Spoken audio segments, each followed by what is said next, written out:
So today I'm going to be making you my favorite version of sticky date pudding. And why it's my favorite is it's because it's a little bit Asian-ish with an addition of miso paste. Now this adds a really nice salty element, so it kind of tastes like a salted caramel. Now today I will be using my Kenwood cooking chef to make this. Now if you don't have one of these, that's totally fine. You can just do this with a mixing bowl. So let's get started.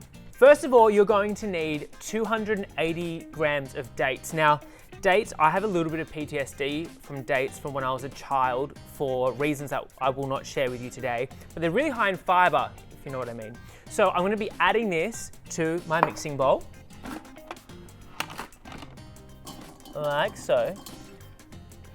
And then I've got here 400 mils of water. I'm gonna add that in. I'm also going to add half a teaspoon of bicarb soda. Now this clever machine has induction heating, so it's just going to boil the water and stir it. Now, if you just have a normal pot of boiling water, you can do the exact same thing in a pot, okay? So I've just added half a teaspoon of bicarb and now it's time to turn this on. So I'm going to be boiling the water and then letting it sit for about 20 minutes.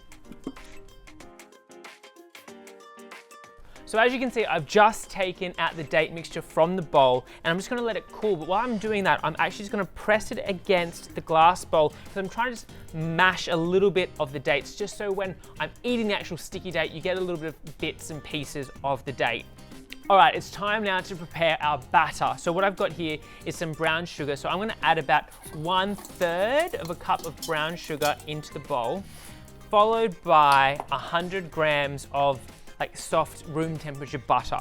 All right, so just 100 grams, in it goes. Now, what I'm going to do is I'm just gonna whisk that until it's soft, pale, and creamy.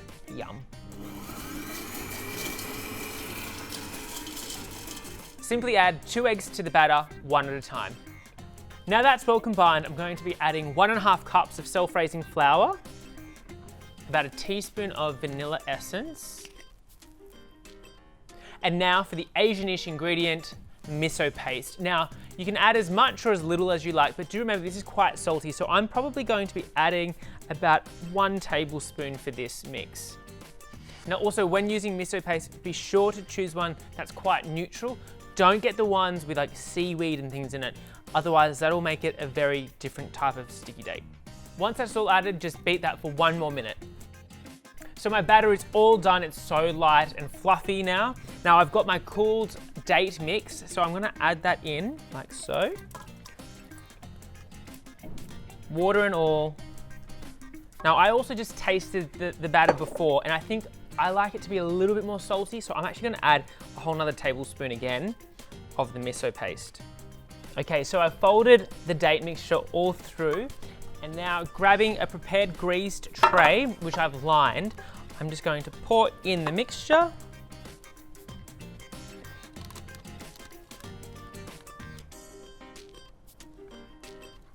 So I'm putting this in a 180-degree oven, and that will take about 40 to 45 minutes, or poke a skewer in it, and if it comes out clean, it's ready.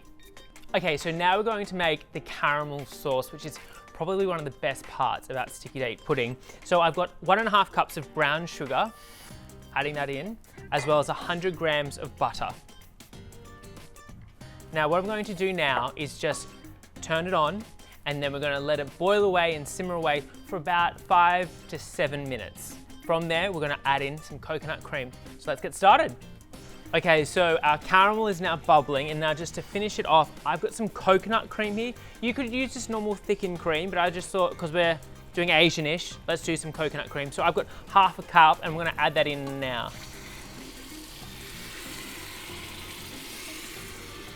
Nice. So we're just gonna stir that till it's well combined, and then we'll turn it off, and then it'll be ready to serve. A little trick for those people that like it super saucy, get a chopstick, and then poke it everywhere, because this will allow the sauce, the caramel, to go through all the cracks, making it extra saucy and moist. Yeah, I said moist. Now, it's not a proper sticky date if you don't have vanilla ice cream with it, so I'm putting it just here on the top. Now, it will probably slide off in just a moment, but here's my sticky, delicious caramel. Ready? Here we go. Yum. and that'll just start to melt the ice cream. Now this dish is actually one of my favorites. The saltiness of the sticky date with the butterscotch, caramel sauce, and the vanilla ice cream, the hot and the cold, you are going to love it. And listen, some people say this is a winter dessert. All year round, baby. Enjoy.